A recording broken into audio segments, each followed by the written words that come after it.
Welcome into K-State Online. I am Mason Voth. That is Drew Galloway. Here we are Thursday, just trying to bridge the gap, get to Friday where we're going to get another KSO Classic. We have actually a clear-cut plan there because what is there to talk about today? Well, I This would is a direct true. you. This is a true ball up top episode. Like we've never had one of these before. I would tell you that if you want observations of what took place at K-State's first open practice of the year, go to KStateOnline.com and read what Derek Young saw when he was there, because these were two guys that were not there. Drew, not in the state. Me, stuck at home watching two kids while my wife was at a doctor's appointment. So we don't have any insight of our own to share on what on there as much as I would have liked to have been doing that over not spending time with my kids. I would much rather spend time with my kids than do work. But, given the circumstances, first chance of the year, I was chomping at the bit. And when I brought that subject up earlier in the week when we got the email, my wife was like, "Are you forgetting something?" And I said, "Probably, because I always do."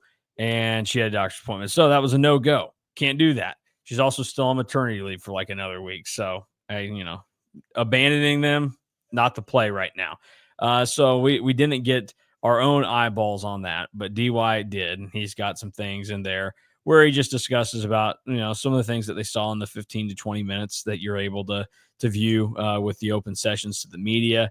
Talked about some of the guys and their size and their makeup. A lot of focus on the receiver room that DY pointed out, not just the names that you have been accustomed to hearing this offseason, like Jace Brown and Jerron Tibbs, but Jaron Bradley, who I think has been up there as well. So we assume those are going to be the top three wideouts. But he also gave nods to Jaquise Bradley Demps and Adonis Moyes, so you can go see what he had to say there. One player that didn't see action today in practice, but did the first time K-State went out this year. So something to watch, that kind of stuff. A big credit to Damian Ialio for doing something that DY had never seen in his 8 years of covering K-State football. So you have that to kind of look into and dive in with him.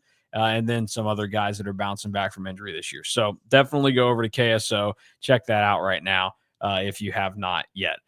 Now, got to remind everybody, less than a month to kick off at this point. We just talked about it yesterday. Aer Lingus College Football Classic, the 2025 edition, coming up August 23rd in Dublin, Ireland. You can visit cats2ireland.com for your travel, hospitality, and ticket info so you can see the Cats and Clones over in the Emerald Isle. All right, Drew, let's get into whatever we're going to get into today.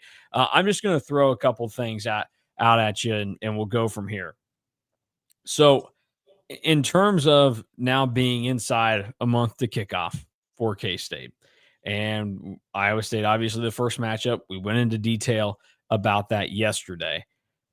We know that this is a big year for Avery Johnson. This is going to be probably a pretty important year for a guy like Jace Brown because he has Avery Johnson and they're on the same timeline and everything.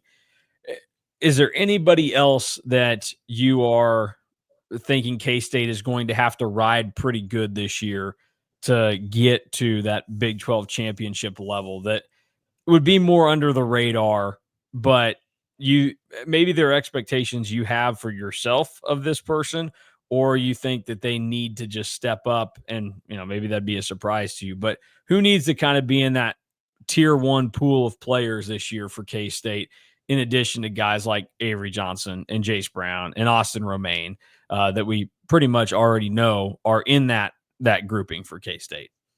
This is a great question. And somebody that's kind of like under the radar is where we're going here. Yeah, it can be under the radar, or just, you say, hey, this guy, everybody knows his name, but we actually need to see him make the jump now, however you feel about it. I think that if we're talking about guys that we need to see really make the jump to get into that tier one category, it's probably Zayshawn Rich. K-State needs at least one of the corners to really step up and emerge and be that next guy at corner that K-State has had. I think that Zayshawn Rich has all the ability to do so. He was awesome in the Rate Bowl. I talked about it a lot yesterday. Need to see it more consistently, obviously, because the Rate Bowl was like his first real true full game getting to play defense. Now he's going to be able to play defense the entire season. So really need to see that. And if he gets into that tier one level, I think that you feel pretty good about where K-State's defense is at, because there's so many people at defensive end that I didn't think that I could throw out a name other than like hoping that Toby Usinsana gets into that tier one category. Linebacker, you already have a stud in Austin Romaine. Would it be nice to have somebody else that's like not quite on the same tier as Austin Romaine, but be kind of like that 1B probably? But secondary has just so much more questions to me than any other position group, because it's just such a young and inexperienced position that if Zayshawn Rich comes in as a true sophomore and is just awesome, then I think that you feel really, really good about where K-State's defense is at. There's always guys that kind of pop up or fade throughout the course of the season. Which position group do you think looks the most different when K-State hits game 12 versus what we see in game 1 this season? So where is the Ooh. most maybe instability during the season, or you have some of those risers like you're talking about where they can kind of make that jump up? Is there a position where you go, yeah, obviously it won't be quarterback unless an injury happens. Running back, same type of deal. Won't see much changes there. But, receiver outside of Jace Brown, like wild cards once again. Tight end, a lot of options there. Offensive line, cycling, and defense. We know that there's a lot of options on the D line and linebacker, and then the secondary is the one that it probably has the most questions. So, where would you go with that? Yeah, so the two that really stand out to me, number one, it is corner, because I think that it's going to be like a steady improvement, but once the bullets are really flying, that you'll really see some of the younger guys really calm down a little bit playing corner, because corner is like the loneliest spot on the football field, because you can do good things for like 58 minutes and 55 seconds, but in that like minute 5, if you get burnt real bad, it could be 3 touchdowns. So you're hoping that the corners look different because they just keep progressing and keep getting better. And then offensive line is probably the other one, because I think that with George Fitzpatrick's situation, like you just don't really know what the offensive line is really going to truly look like yet going into game 1. But by game 12, you'd imagine that they're pretty progressed and feel really good about where they're at their spots. And you're hoping, because you added more guys out of the portal this offseason, that you don't have that same kind of wear down that you did last November, and that you feel a lot more fresh, and you're really wearing teams down as we get later into the season. All right, I want you to suspend belief with this one. Who is the guy that it's unrealistic that they would hit their potential so soon or make this drastic jump, but you would really like to see that happen? So, for example, if you could say from the jump, like right now, your year 2 is just starting for a guy like Gus Hawkins, who ended up highly rated on the offensive line. If you could say, right now, I get the final form of Gus Hawkins as a redshirt freshman, is that what you're taking? Or, wherever you want to go. But that's the example that I would use for it. Okay, so a guy that it has a high future, but not sure if they hit it right now. Yeah. Ooh, I would say, this is a tough one. I'm gonna go with with probably Ryan Davis. I don't know if he'll get fully there, but I think that he posed a really high ceiling, and we keep hearing about his name being mentioned all the time. But that's where it's hard, because it doesn't mean that he's going to be like a stud this season. It's that he's doing all the right things that can make him like a stud of the future. I think that he's going to get some good playing time, and he showed a lot of flashes this past season as a redshirt freshman. But I don't know if we're going to get final form Ryan Davis right now. But I think that final form Ryan Davis is a very, very, very good football player.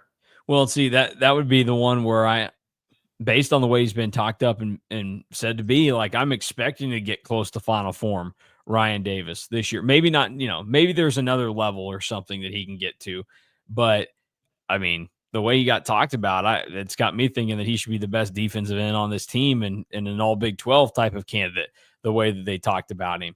But that's certainly one, like, you can't go wrong with getting kind of that game breaking defensive end type of deal.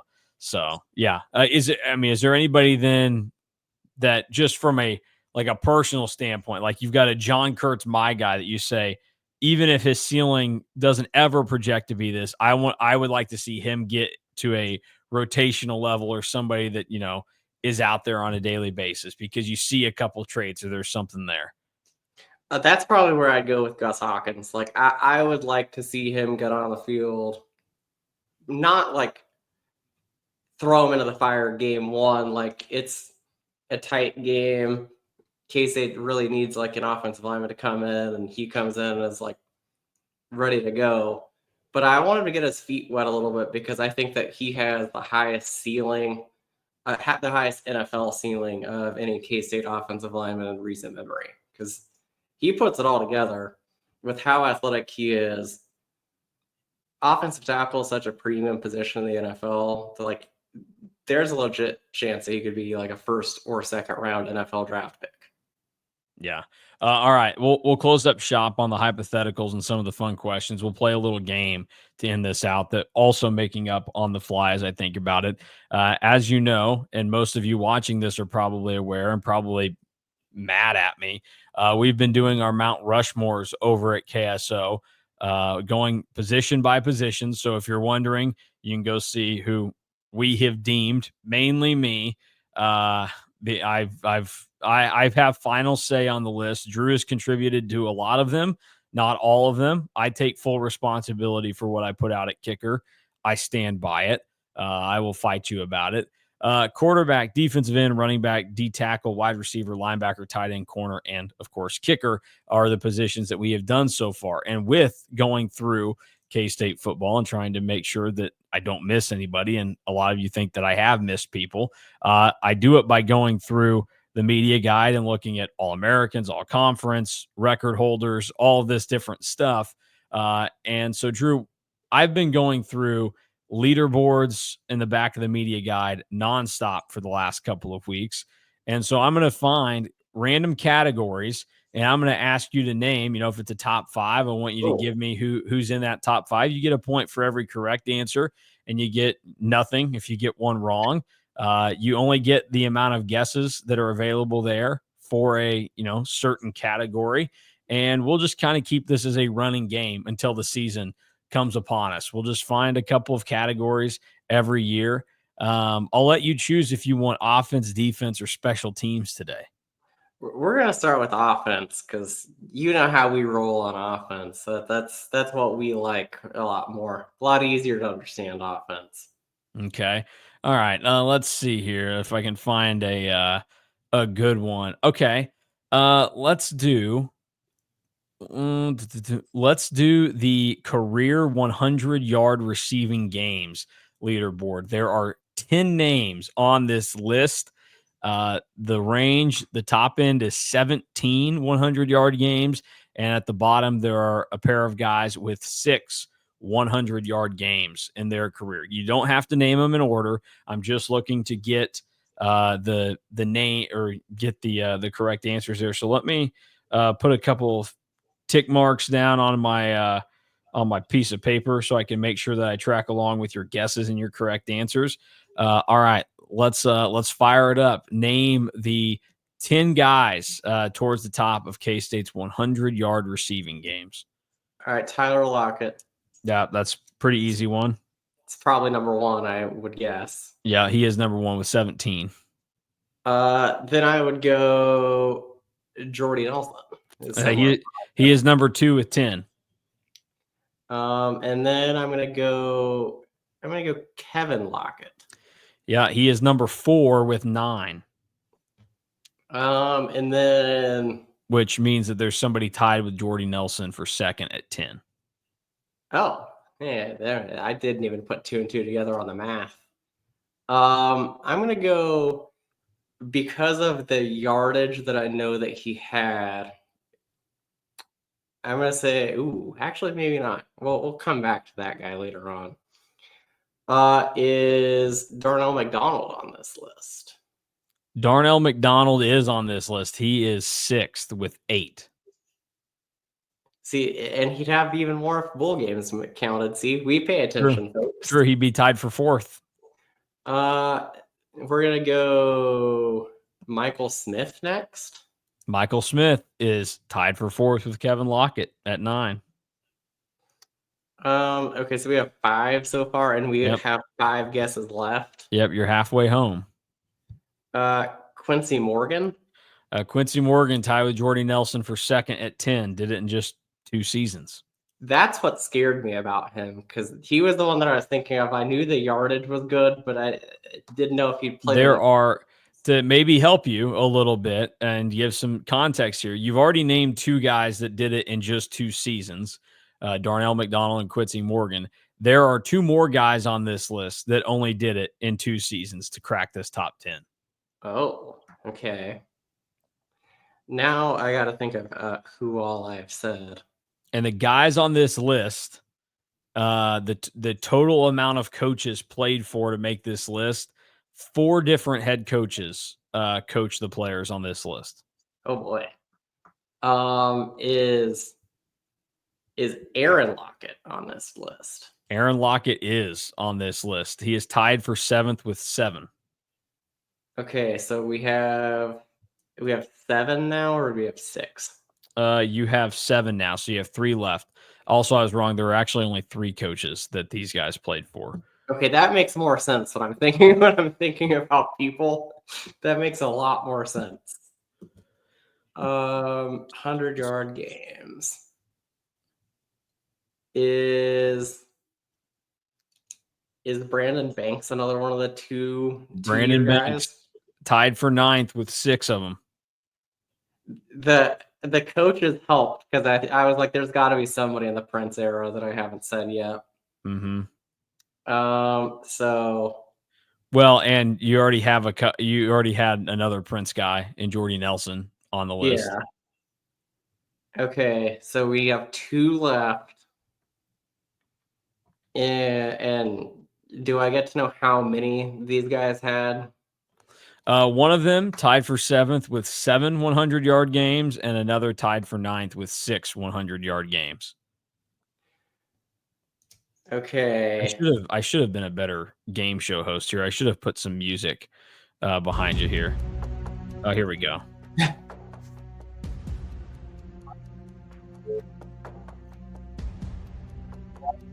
James Terry. James Terry tied for 9th on this list with 6 such games.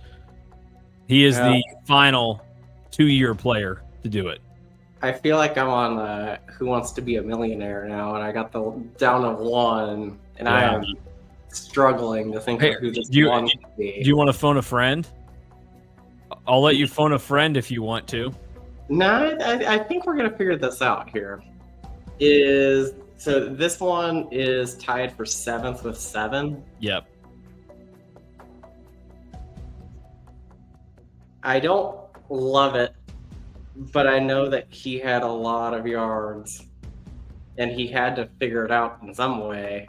Is Curry Sexton on this list? A perfect 10 for 10 for Drew Galloway. Curry Sexton is the last member of the list. What a way to start this game. 10 hot points out the board. There you go. I felt that was the guess that I felt the worst about, because it was all thinking back to like how many 100-yard games did he have in 2014 with Lockett. Okay. I think this is kind of an electric game, at least to some people. I know, I think for you and I, we enjoy this. I think that a man named Scott Wildcat would enjoy this. He's probably listening along and everything. We'll do one more today. We'll find another category. You already did offense, so you got to pick defense or special teams now. We'll go.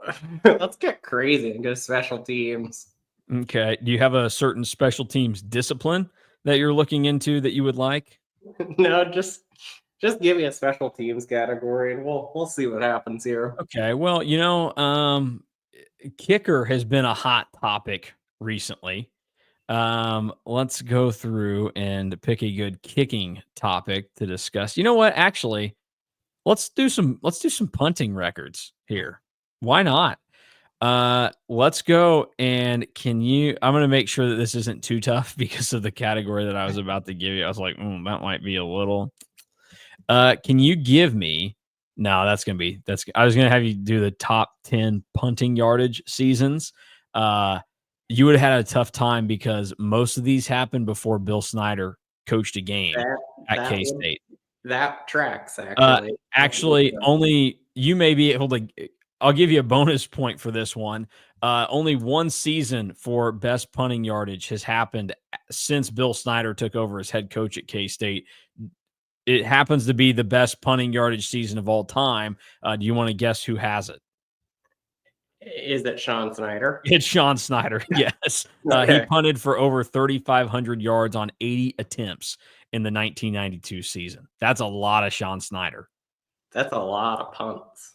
Also, real quick, I know, I know that it's become the trendy and kind of cool thing to dump on the Bill and Sean relationship. I kind of want to give him a shout out for like just how legit it is that Bill had his son become like a legit all-American punter and like decided like this is your focus, this is what you're going to do. Like, a lot of coaches they get into it and they're like my kid's the quarterback, my kid's the running back, my kid all this. And Bill actually found something practical that his son could do like at a high level. So, props to Bill and Sean for that. How shocked are you that Donovan McNabb's son, who's a 2027 recruit with a K-State offer, how shocked were you that he's a wide receiver and not a quarterback? I am a little surprised by that. Just because like you would think that anybody that ever coached him would be like, we're gonna try you at quarterback, son. Like, We're gonna try it. well, why is that? Well, it has to do with your last name and your first name, technically. First name. All right, I need to keep looking for good punting numbers here. Let's see. Okay, this will be a good one for you. This will be a good mixture. There are going to be some older names here. It'll make it tougher, and I'd be impressed if you got some of them. Can you name me the top 10, Drew, for the best career punting average? So yards per punt in K-State history. Who has the best average? Give me the top 10. The unofficial timer, which we're not timing this, but you have 10 guesses. It starts now. Okay. Actually, wait, hold on. I don't have my tallies down yet. Well, I was going to ask for clarification. So career average. So if they just punted 1 year, like they would still be on this list, correct?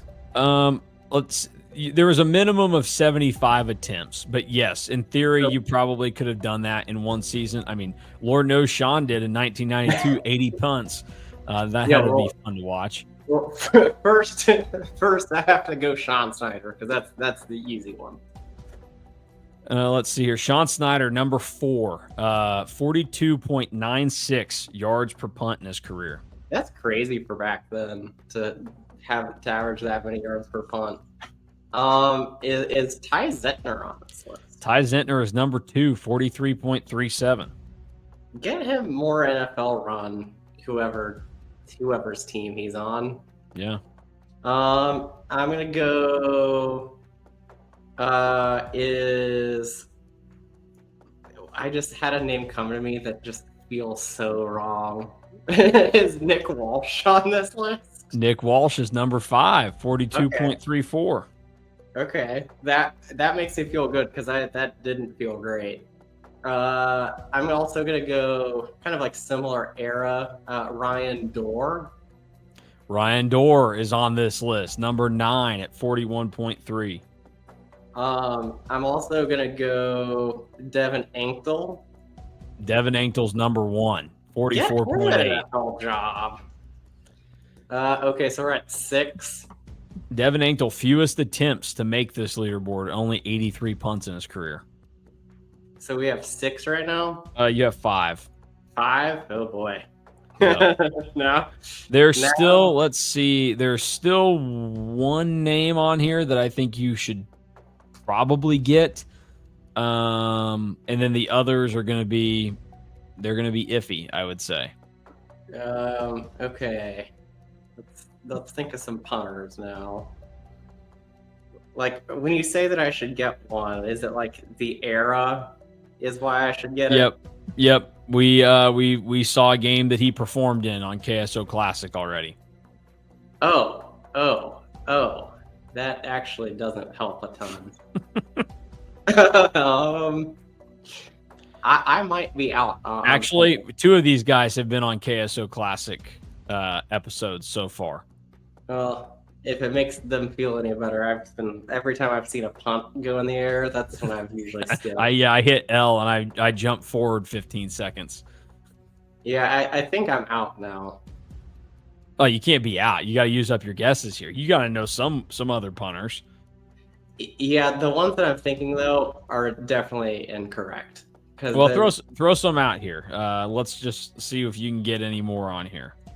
Okay. Well, let me think some more here. I'm actually still kind of surprised by who has been on this list. Is Jack Bloomer on this list? Jack Bloomer not on this list, so that's an incorrect answer. That's who I kept thinking of, and then when I said, "Oh, I just thought of one," that is very wrong.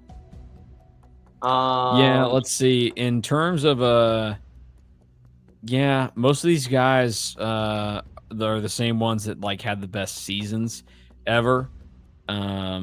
By the way, just to add a little more context, Ty Zentner's performance punting against Missouri, second best punting game by average in K-State history, 54.25 yards on average in that game. Only one better than him. It came in the 1998 season. I just had one come to me. Tim Rare. Tim Ryer, yes, that would be correct. He was. We saw him in the KSO Classic 2006 Texas game. He sits at number 6 on the list, 42.2 on the nose. Took me a little bit to remember which KSO Classic games it probably was, and that's why like I'm kind of mad right now that I didn't think of James Garcia, who we just watched. James Garcia is on this list. He had the good punting game against Texas in 1998, 60.25 in what was a big win over Ricky Williams and the Longhorns. Wait, he averaged 60.25 yards per punt for a game against Texas. Yeah, in his career, he's third all time at 43.18.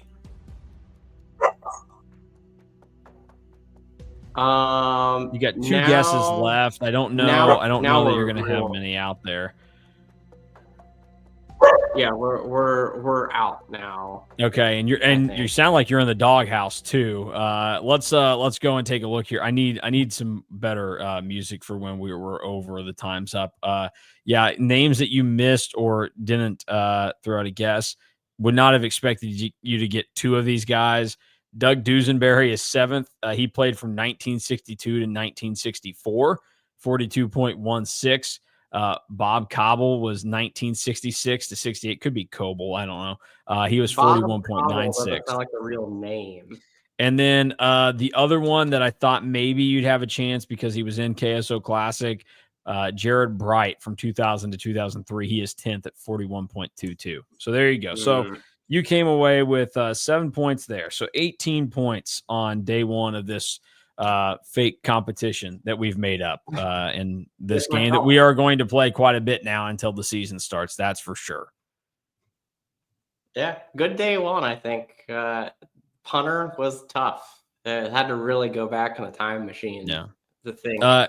If anybody wants to challenge Drew in a game of Beat the Media Guide, throw it into the thread on KSO in this episode, and we will arrange some battles here, and we'll just have you guys kind of table tennis this thing back and forth and go on from there. I like where this is going. This is a lot because this is easy trivia for me to put together. You know, I just go through and it's boom, boom, boom, boom, boom right there. And the media guides, they never end. So we'll go through list after list after list to get names out of you. So, all right. Well, this is the first year at Big 12 Media Days that we didn't have a physical media guide. Well, little fun fact: you can get the PDF version online already. I've had it for a couple of weeks. not to throw anybody under the bus, but I did already send an amendment on the media guide to Ryan Lackey about I think this is missing here. So, you know, that's how big of a media guide I have become this offseason. So, No, all right. right. That'll do it for us today. For Drew Galloway, I'm Mason Voth. Thanks for watching and listening to KSO. Back again tomorrow with KSO Classic. We look at the 2002 Holiday Bowl between number 6 Kansas State and the Arizona State Sun Devils.